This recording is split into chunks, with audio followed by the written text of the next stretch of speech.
Hello, hello, hello. Welcome to the show, you guys. This is obviously a surprise show for you guys, but there is much to talk about. There is much to talk about.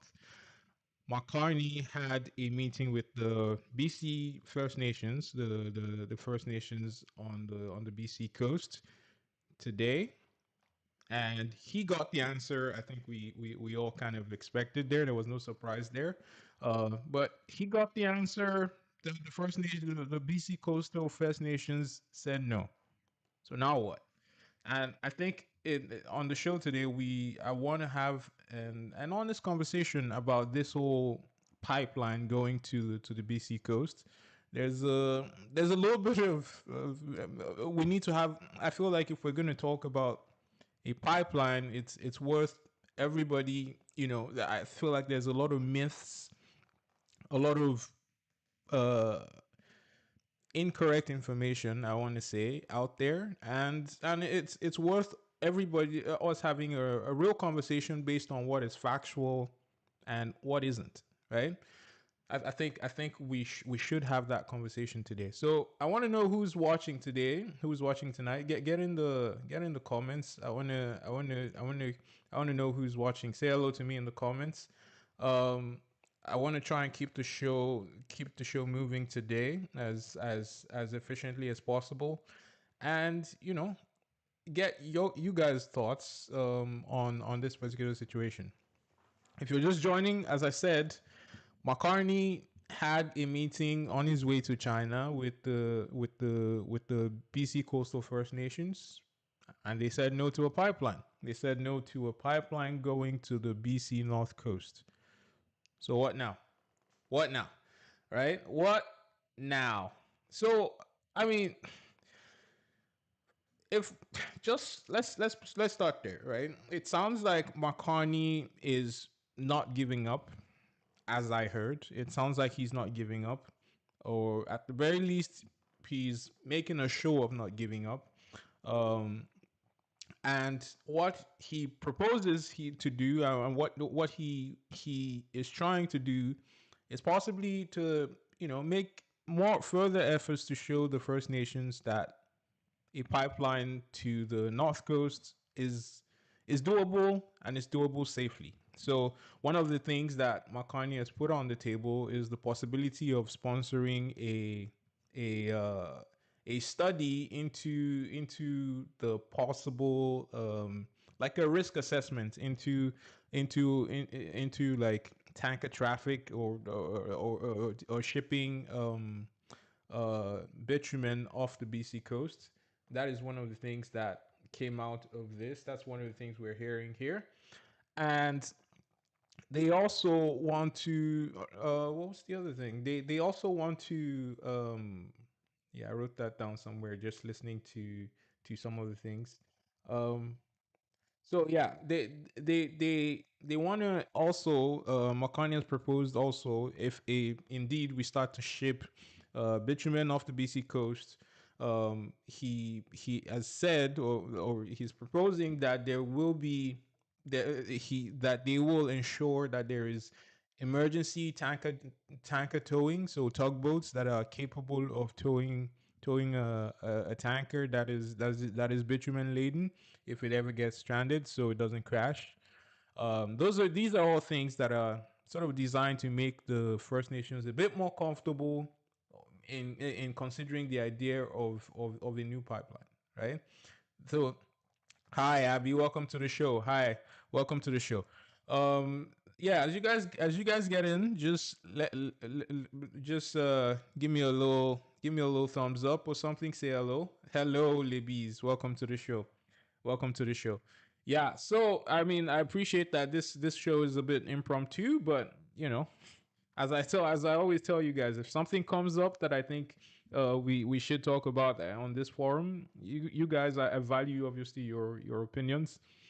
And if you were not here from the top of the show, as I said, McCartney had a meeting with coastal First Nations today, and they said no to a pipeline. Now what? Right? The now what is McCartney. McCartney has said, well, they're going to do a study on the risk, basically a risk assessment of of that kind of tanker traffic up the BC North Coast. They'll do a risk assessment of that, and they will also ensure that if that becomes if a pipeline and we start to ship bitumen off that coast, we're gonna have emergency tugboats readily available to ensure that disaster can be averted. That is what Makani is proposing. We also know from before that Marconi has proposed have possibly a different route for a pipeline. I mean, we heard from the White House meeting with Donald Trump that a pipeline they could revisit. Although I think that would be a stupid idea to revisit right now in view of the way the United States is approaching Canada right now, it would be a stupid idea to revive the Keystone XL pipeline going again to the United States.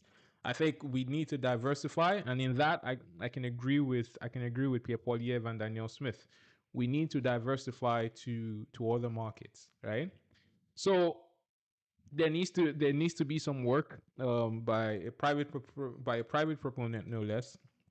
There needs to be some work done on what route this pipeline is going to take, first of all, but also, there needs to be some work getting those coastal First Nations on board. Although right now, I'm not sure that there is a way to get them on board because it seems like their answer is going to be no, regardless.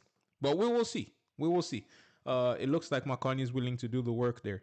But obviously, Pierre Poilievre's perspective, and Pierre Poilievre was very clear about this. Even with this answer, Pierre Poilievre's perspective has seems to be that the prime minister should force the pipeline. That if Pierre Poilievre were prime minister right now, that pipeline would be forced, or he would try at the very least. Probably he'll probably get wrapped up in court and all of that stuff. But the approach from Pierre Poilievre has he has said repeatedly they will force the pipeline. They will thank the First Nations for their consultation or their opinions on the matter, and they will force the pipeline. Now we know that is not the approach Makani wants to take. Makani wants to try to convince the First Nations. I don't see how at the moment that can happen. But as I told you guys, in from the jump. I think today I want to have an honest conversation about this pipeline because it occurs to me that there's a lot of misinformation, maybe untruths out there about a pipeline and tanker traffic, a bitumen tanker and about bitumen tanker traffic going up that north coast. And one of the big reasons, and the reason why I want to go through this is because I want to go through this exercise with you guys. Is essentially, as I said, because there's a lot of untruths out there, a lot of half truths, a lot of ignorant statements, really. So one of the things that people that are against this pipeline to the BC coast and from their tanker traffic bearing Alberta bitumen up the BC North Coast have said one of the reasons for being against such a venture is that, well, those waters are the most dangerous anywhere in the world. Yeah, you've probably heard this before. And you guys indicate if you've heard this a few times. They say the waters around when I say the BC North Coast, the waters around the Hecata Straits, the Queen Charlotte Sound and Dixon Entrance, those are the most dangerous, tortuous waters, and this could potentially be problematic in the case of, or this could potentially be very difficult for tankers to ply. Well, actually, the CBC went and this is interesting. I'm sure you guys are probably going, "Why am I listening to the CBC?" I think once in a while the CBC does good work, but this is one of those situations where I got to tell you, I think the CBC report. I'll tell you first what the CBC reported. The CBC reported yesterday that assertion that those waters on the BC North Coast is the most dangerous in the world is actually not true, or is unsubstantiated. I shouldn't say it's not true. In fact, as far as they could find, CBC found that there was no proof.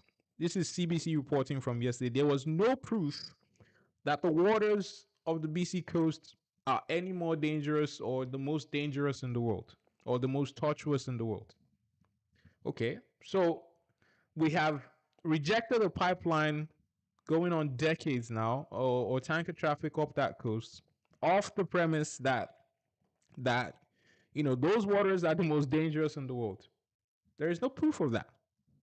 There is simply no proof of that. CBC reported this yesterday, for whatever that is worth for you. Okay? The CBC reported yesterday that the waters of the North Coast, contrary to what you have been told, there is no proof that those are the most dangerous waters in the world. Like you've been told, as a justification for no tanker for the tanker ban, as you've been told, as a justification for not supporting a venture like a pipeline to that coast and the tanker traffic that will come with that. Imagine that. Imagine that. And I'll tell you why this disappoints me with the CBC. Now, I'm not one of those that criticizes the CBC to no end. I actually like the CBC. I think they do decent work most of the time, or some of the time. And you got to be there to find the gold out of what the CBC does sometimes. You guys get in the comments. Actually, what do you think of this situation? You have been told for so long that the waters of the BC North Coast are the most dangerous in the world. They're so dangerous that we don't want tankers up that coast. It would very, very likely be a catastrophe in waiting. Almost in unavoidable catastrophe. Well, the CBC reported yesterday that's not necessarily true. We don't actually know that. Their research found that the organization that most people reference as the source of that information has never heard of that before. Has never heard of that before. That's like one of those hallucinated sources that ChatGPT has sometimes, where ChatGPT will tell you, "Oh, we sources say pigs can fly," and then you go, "Well, what's your source?" The source you check turns out to be that source is "Trust me, bro." Trust me, bro. That is the source. And the CBC reported yesterday that there is no such source proving that the waters of the BC North Coast are any more dangerous than anywhere else in the world. Now, this disappoints me with the CBC because the CBC has had years to debunk this. They are supposed to be, the voice of reason. They're supposed to do this background work. This is what our tax dollars go to pay the CBC to do. But the CBC did not do that work. Now, after all these decades of continuing to parrot the same story of, oh, we can't do this because of how dangerous these waters are. We can't do this because of this. Now they come out with the truth. There is no source. Imagine that. So that's one thing. It disappoints me because this work could have been done years ago. It could have been done decades ago. Okay? Could have been done so long ago. Here's another thing. This one is something that you've probably heard a lot about those waters of the BC North Coast. US tankers, and this is something Polyev has pointed to, if US tankers can ply those same waters, why not Canadian tankers? Why are we restricting ourselves? So Libby says they say it's dangerous without proof. So now the answer is they don't know. Yes, that is precisely what I'm saying. They don't know. They don't know. And Libby says just like the mass graves also weren't found or also no proof. Okay, let's not get into those mass graves now. Okay, because there's much to talk about here. Text writer says CBC echoes the liberals.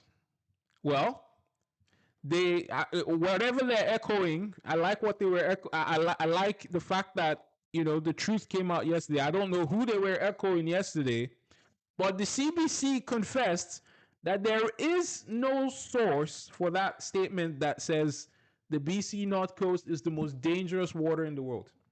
I was telling you about the other myth that is very popular when you talk about this particular endeavor for Canada, which is, I mean, Pierre Poilievre has said several times, if US tankers can ply those same waters, why can't Canadian tankers do the same?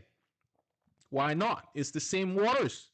Well, what you will hear most of the people against the tanker traffic that uphold the tanker ban and oppose the pipeline, what you'll hear them tell you is, well, it turns out that those U.S. tankers have to stay a certain distance. It's called an exclusion zone. We have a little law, a law agreement with the United States that prevents those tankers from getting a certain distance from the Canadian coastline, from the BC North Coast.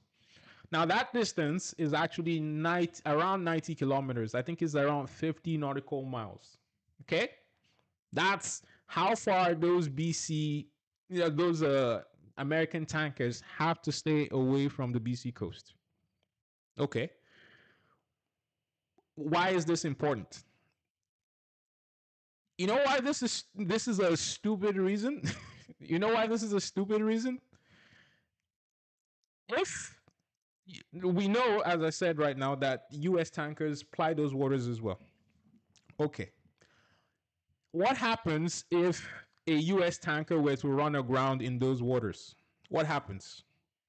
Do you think that the spill is going to stay hundreds or 90 kilometers, whatever? Do you think the spill will stay 90 kilometers off the BC coast? No, it won't. In fact, we have proof of this already, that the fact that US tankers are already in those waters is potentially already a danger for the BC coastal waters anyways. And I'll tell you why. I'll tell you what proof we have. In 1988, there was a US tanker. I think it was called I wrote this down somewhere. I think it was called the where are you? Where are you? I wrote it down. Okay, yeah, it was called the Nestuka. That was what this particular tanker was called, right? And it crashed, had an accident in around the Grays near Grays Harbor in Washington. That's what happened to this particular tanker. And guess what? The spill was seen all the way to Vancouver Island, all the way to Victoria. Again,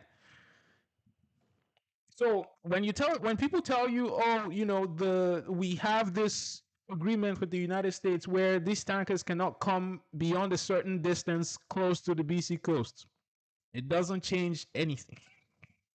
Does not change anything, because if there is a spill and from these U.S. tankers, as far as they are, we will see that spill. So it is really no, it is no, it is no justification for saying, oh, if we're not actually solving the problem or avoiding the problem, what is the point? Right? That is a myth you've heard. Although U.S. tankers go through those waters, they never get that close to the the Canadian waters. They never get that close to the Canadian shore. So we should keep the tanker ban for that reason. Turns out that's bullshit as well. Libby says, and you guys, by the way, get in the comments. Get in the comments. I want to hear how you guys feel about this.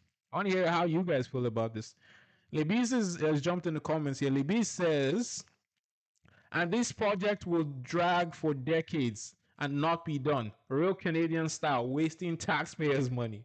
Right. So, and you know what is wild as well? People, the other myth you've heard is people have said, well, if we get tanker traffic off the BC coast, there is the possibility that a spill would be catastrophic. The diluted bitumen is very difficult to clean. It would just sink to the bottom, or and all of that stuff. That part is true. That part is true. Diluted bitumen is probably better than just trying to ship bitumen, right? Because bitumen will just go down to the bed. But diluted bitumen actually stays on top for a little bit before like the diluent kind of evaporates off, and then you're in a lot of problems, right? Because the bitumen will sink, right? But think about it. Again, this is one of those things you have to kind of wrap your head around. Think about it. We're not in the 1980s anymore. As I told you, actually, maybe I didn't say this part. When I mentioned that Nestucca oil spill around Grays Bay, um, in Washington, that what year did that happen? Let's talk about that. What year did that happen? Oh, around Grace Harbor. I said Grace Bay. What year did that happen? That happened in 1988. Now, all the spills that we've had in and around those waters, the last one to happen was in the 80s, in the 1980s. So does that, just for reference, that was almost 40 years ago now. Almost 40 years ago. I wasn't even born the last time there was a spill or a tanker accident in those waters. Like something significant. I know there was like the Exxon Valdez. When did the Exxon Valdez happen? The Exxon Valdez took place in 1989. Big spill, major spill, problematic. But you haven't had like a proper spill in those waters since 1989, since the 80s. And guess what? Technology has actually improved these days. Technology is a lot better. Technology is a lot better. There are ways you can, double haul your tanker in such a way that it doesn't rupture if there's an accident. There's just better tech. So for any venture, you have to weigh the risk versus the reward. Okay, there is a risk here that it could be bad if there is a spill, if there's an accident. Okay, there is a risk that if that happens, it could be bad. But we have progressed to the point that we are actually able to mitigate these big spills these days. We are. We are. So that is a myth you've also been told. You've been told, it is almost, this will happen, that will happen, that will happen. Maybe it won't. We haven't had one happen for 40 years. And we're better now at preventing that kind of stuff. So that's another myth busted. I want to get back to your comments actually. Abby says, even if the indigenous leaders are against this project, will Carney continue with it? I don't think so. And the way our laws are set up in this country, if he does, the project will just end up getting held up in court, and we will never make progress. Unfortunately, McCartney does have to find consensus on this. And I kind of like the way he's pursuing it, in the sense that McCartney has said today that they will do a risk assessment, which I think is a fair path to follow. They will do a risk assessment. I'm sure the risk assessment will show there is a risk, but it is not something that is totally unavoidable. It as with any venture that you kind of do, right? You weigh the risk and the likelihood of that risk happening, and then you decide if it makes sense to proceed. If we have adequate, there's a high risk, but if we have adequate mitigation strategies, why aren't we pursuing this? But just in response to you, Abby, I don't think McCartney is going to proceed if First Nations don't don't agree, right? Avi says, I mean, PP said if it is him, it will continue. It will continue with the project irrespective of opposition.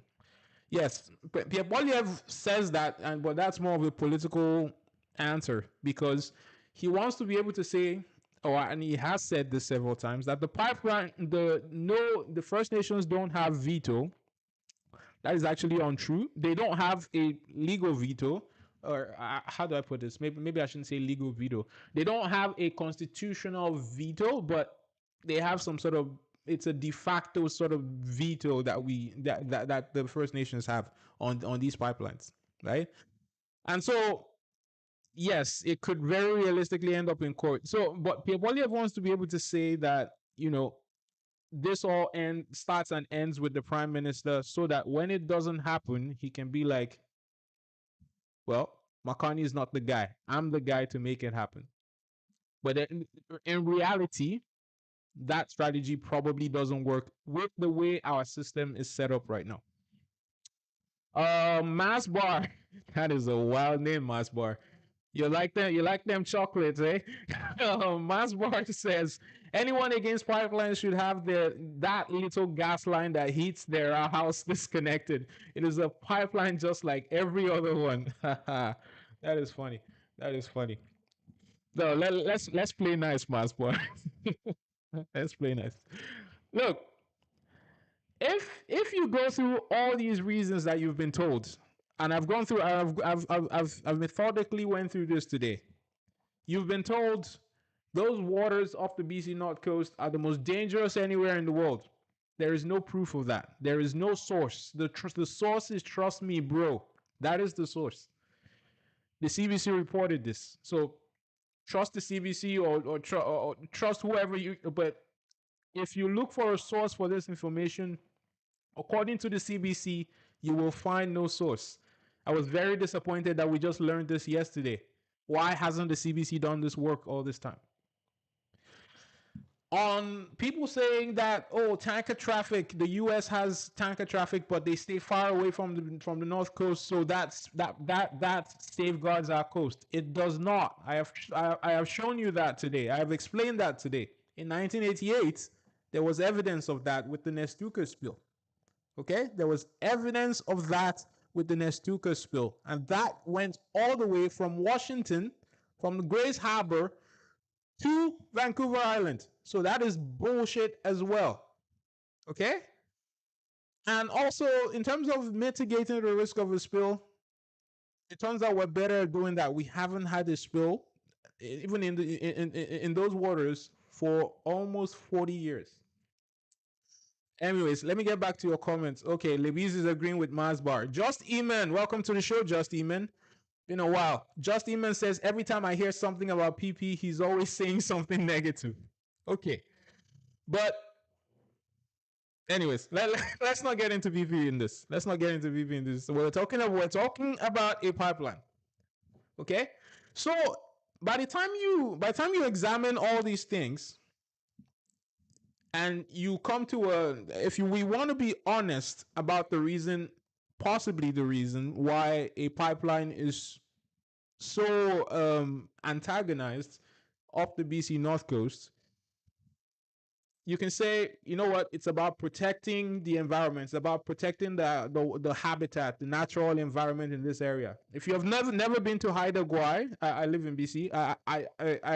I myself haven't been to Haida Gwaii, but I live in BC, and people tell me to no end just how spectacular it is, just how beautiful it is. If you haven't been, I'm told pictures do not do it justice. It is absolutely spectacular, right? It is absolutely spectacular. And if we are being honest, I think people should be able to be honest and say, okay, you know what? We want to protect this because we want to maintain the coast as it is. We want to have, all the whales be happy. We want to have protect the habitat in that way, and all of that stuff. Those are things you can't put a price on, right? Those are things that provide value that you cannot put a price on. But let's be honest about that. Okay, yeah, that reminds me actually. That's the other thing Carney has been trying to push and say, okay, these are some of the other conservation efforts that his government is willing to pursue if the First Nations are willing to trade for some of the projects that he is trying to advance here. Okay? So if we can be honest and say, okay, our opposition or people's opposition to a pipeline is because we want to protect the environment. That particular habitat is spectacular, it's particularly beautiful. You can't put a price on just how great that is. Okay, we can have that conversation then. But let us be upfront about the reality of the situation there.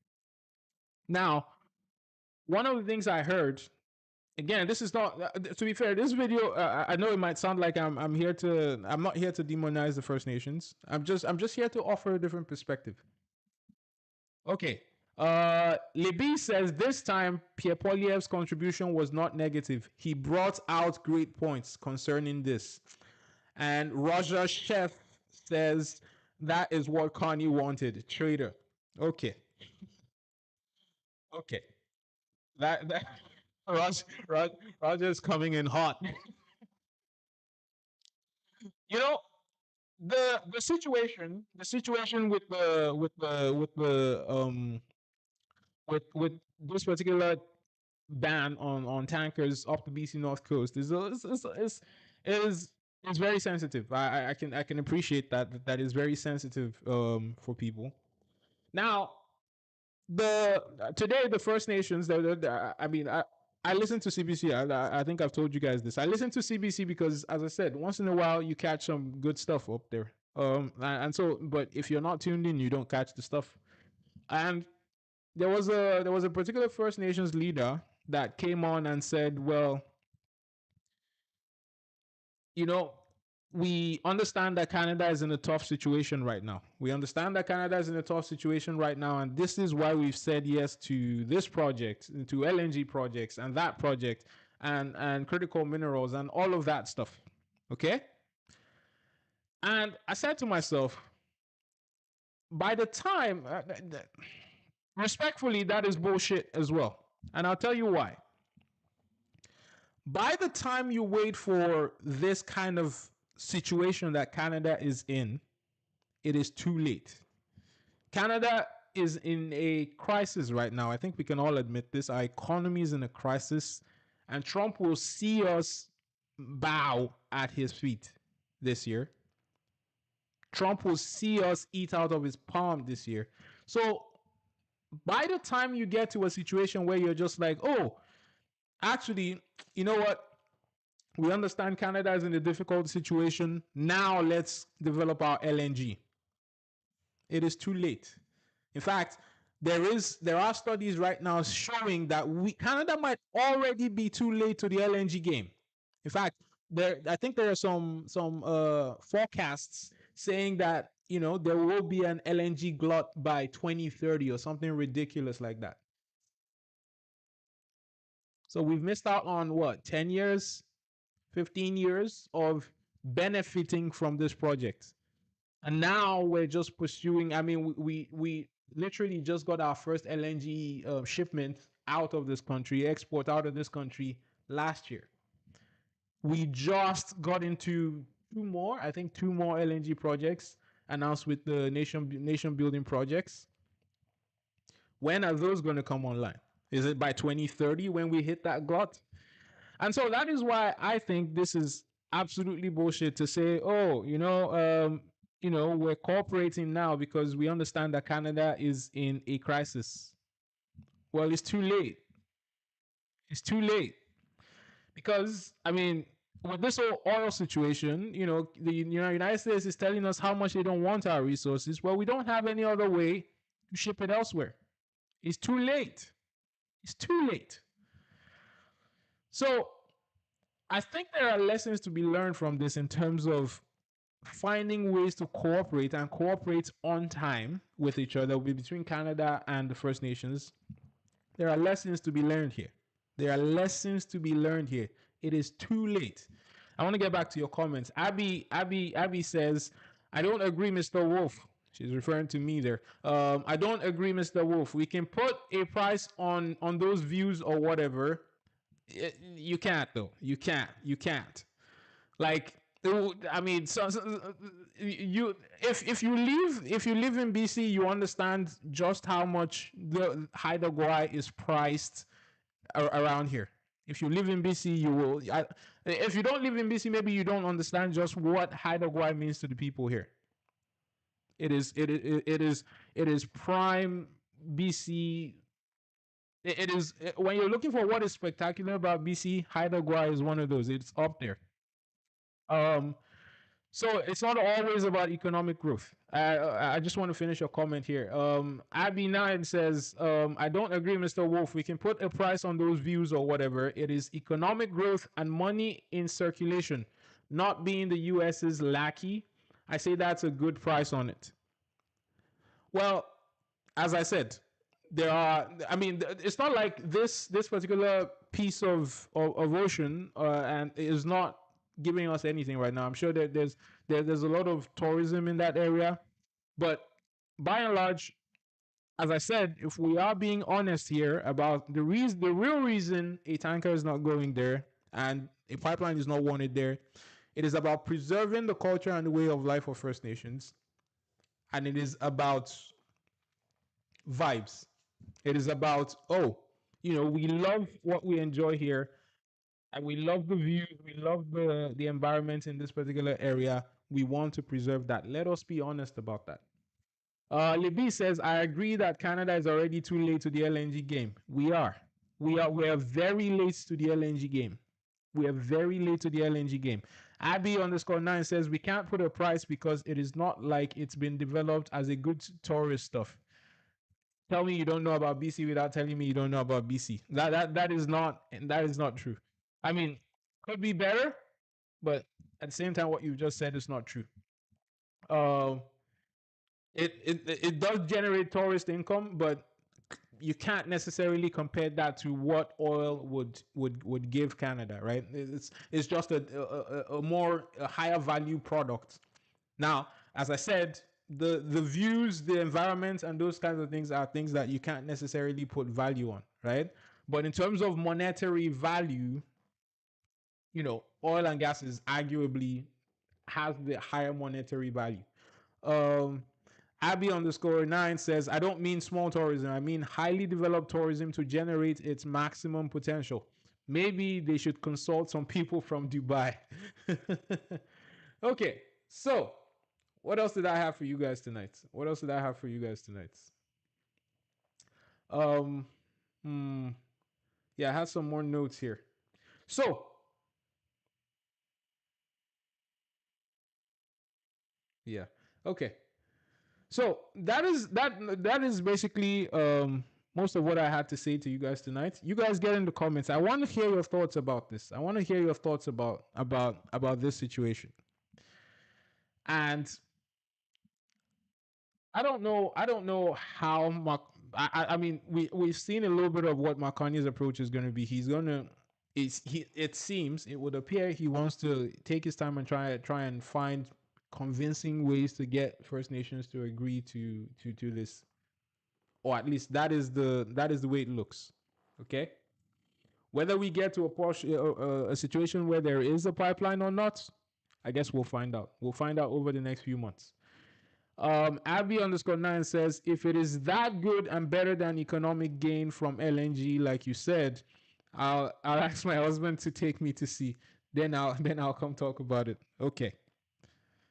Definitely, definitely go to Haida Gwaii. Definitely go to Haida Gwaii. It is spectacular. I hear. I haven't been there myself. Okay. So that is what I had to say tonight. I just wanted to get some reactions on this particular situation with the pipeline and the meeting between the Prime Minister and the First Nations today. If you were not live with us, whenever you watch this, drop your thoughts in the comments. I would love to hear your thoughts about this. Okay, you guys get in the comments. Let me know your thoughts. I want to roll the credits and get out of here. As I said, so this was an impromptu show. And I know many of you did not have a heads up. Typically, we have our live shows at 4 p.m. Pacific time on Sundays. Every Sunday we have that show. But if something happens, something spectacular like this happens, something that I think the people will want to have a discussion about, I come online, we have these talks. Okay? Yeah. So before I get out of here, I want to roll the credits. Libby says McCartney's approach is he's gonna pander and waste time. Then resource and tax will be wasted. Yes. Anyways, let's roll the credits. Libby's, thank you for joining the show tonight. RB_9, thank you for joining the show tonight. Roger Chef, thank you for joining the show tonight. Just Eman, thank you for joining the show. Masbar, absolutely legendary. Thank you for joining the show. Who else am I missing here? Who else am I missing? Libby's Text Rider, yeah, Text Rider. Thank you for joining the show. So I think that's everybody. As I said, if you are not live with us tonight, just get your thoughts in the comments. I really would appreciate your thoughts on this matter. That it would be very good. If you're new around here, please subscribe to the channel. Join us for the live show next Sunday. I'll see you guys next time. Take care.